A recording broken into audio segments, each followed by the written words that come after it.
We also had a chat with Biyavanga Wainaina, who won the Caine Prize in 2002. He's also the founder of Kwani magazine and one of the most distinguished Kenyan writers of his generation. Here's how it went.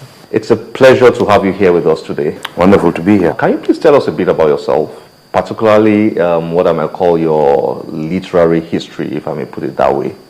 I recently launched my book, One Day I'll Write About This Place, which is a memoir set in the 70s, from the 70s to about 5 years ago, written in the present tense. It's been published in many countries around the world now.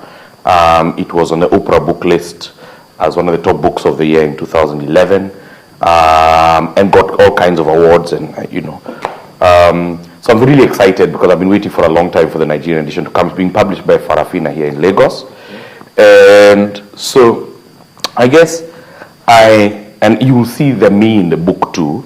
I was a dreamy kid, from parents of two countries. My mother was from Uganda, Rwanda, and one of my most important experiences was that as I lived as a Kenyan in Kenya, much of my childhood, Uganda was at war. And so there are always uncles coming in and out, trouble. This was the time of Idi Amin. But it was also a lovely childhood in a Nakuru town, a big kind of agricultural town. My dad was the managing director of Kenya exports a crop called pyrethrum, the one you see in Doom and insecticides, Johnson's and Johnson's. We export like 90% of it.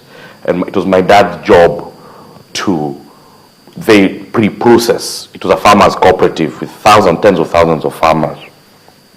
And so those things, from wheat farming, boarding school, girlfriends, Michael Jackson, all that kind of trouble, I wanted to talk about, for people who are in their 40s, the nostalgia of those times. It will be something familiar to Nigerians who experience that kind of time. It was also important for me. I'm also well known for an essay I wrote called How to Write About Africa, which is probably one of the most widely distributed essays by any African anywhere. It has had billions of hits. It was basically a satirical piece about how the Western world portrays Africa. It's supposed to be a very funny piece.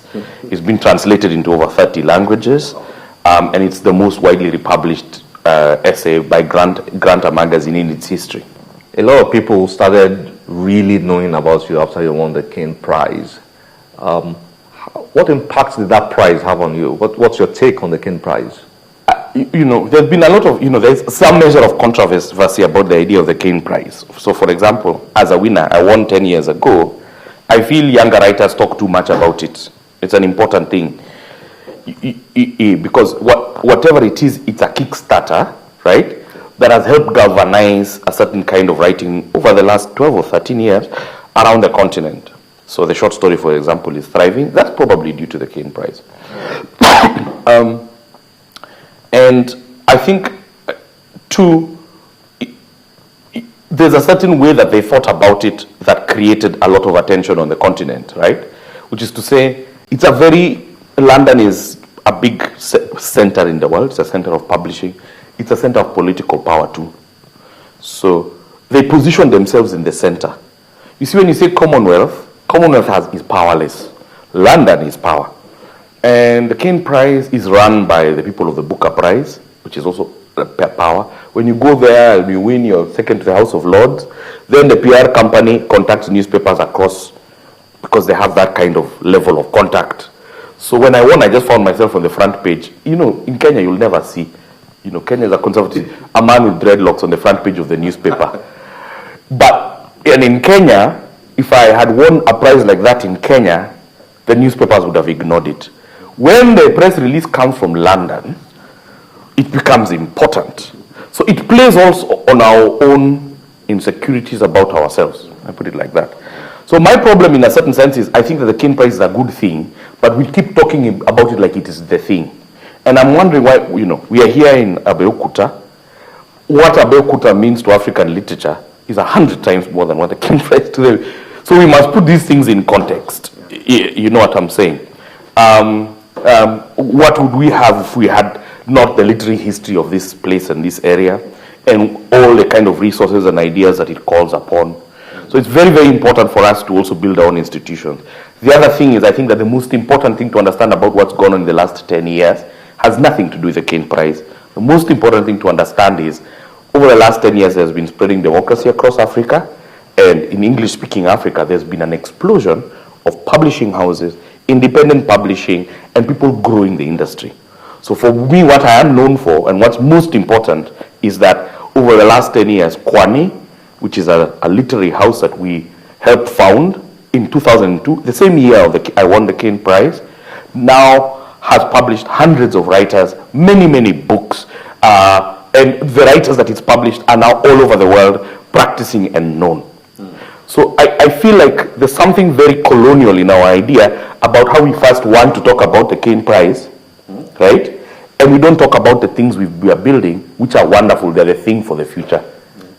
And I think that's a very important thing. And I really want to chide the social media, the young social media writers who can't stop obsessing about the thing while you're supposed to grow your grass right here. Are we going to put ourselves in a position again where you want London to nurture you and carry you and feed you on its breast? So I feel it's a good thing, but it's a good thing in a context of many things. Yes. You were very much involved in setting up Kwani in Kenya. I'm sure you must be very proud of it. Can you tell us a bit about Kwani? What's Kwani up to these days? It's such a strange thing that there's so much that in 2000, I think it was 2001. There I'm online, a lonely writer. No one understands what you're doing. I'm staying in my dad's house. I have no money. I meet this young woman called Chimamanda Adichie. She's also trying to make her name as a writer. We start becoming friends online. She sends a manuscript, I send a story. We share ideas. We became kind of very close as people writing and feeling alone in our writing, you know, and needing someone to give you good critique back. So that spirit, when I won the Caine Prize, and almost around the same time Chimamanda's career started to take off, yes, it just felt like, wow, these sorts of very strong interactions where you trust each other to make things, and these sorts of networks were the way we were going to grow the literary business. So when I came back, met up with Kenyans, and I was like, we've got to do this thing.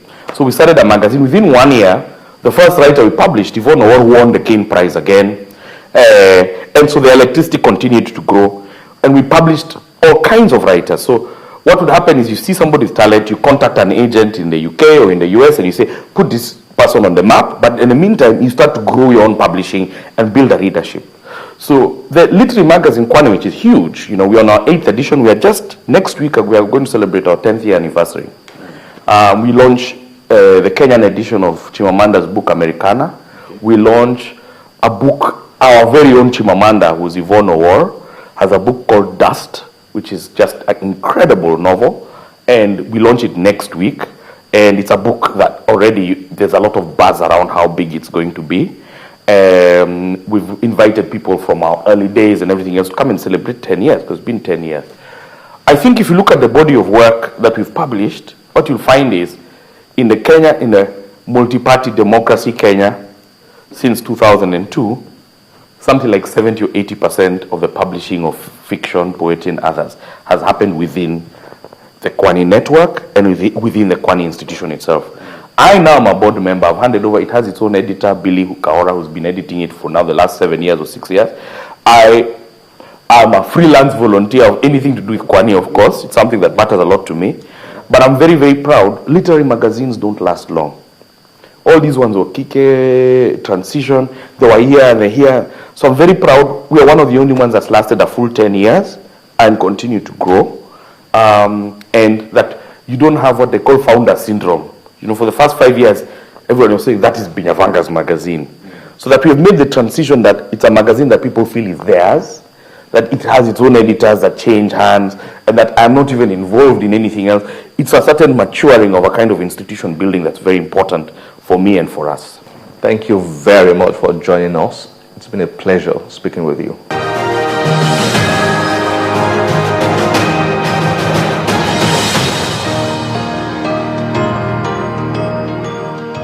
I hope you have enjoyed yourself.